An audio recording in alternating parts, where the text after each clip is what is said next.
អ្នករកស៊ីចាប់ផ្ដើមផផលប្រកាសទិញស្រូវពីកសិករដើម្បីជួយដោះស្រាយបញ្ហាស្រូវធ្លាក់ថ្លៃ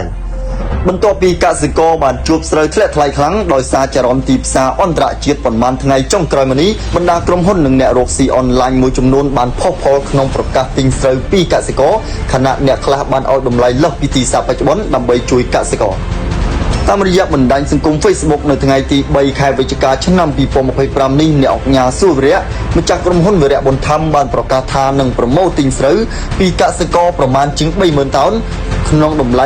950រៀលនៅក្នុង1គីឡូក្រាមដើម្បីរួមចំណែកដោះស្រាយបញ្ហាទីផ្សារស្រូវនាពេលបច្ចុប្បន្ននេះ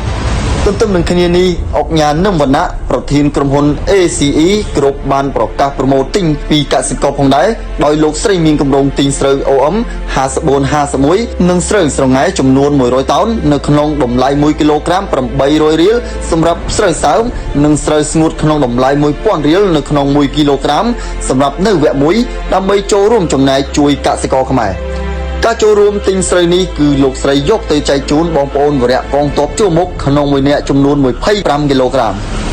ចំណែកលោកស្រីត្រីដាណាក៏បានប្រកាសជួយទិញកសិករខ្មែរនៅក្នុងតម្លៃ800រៀលទៅ1000រៀលនៅក្នុង1គីឡូក្រាមផងដែរ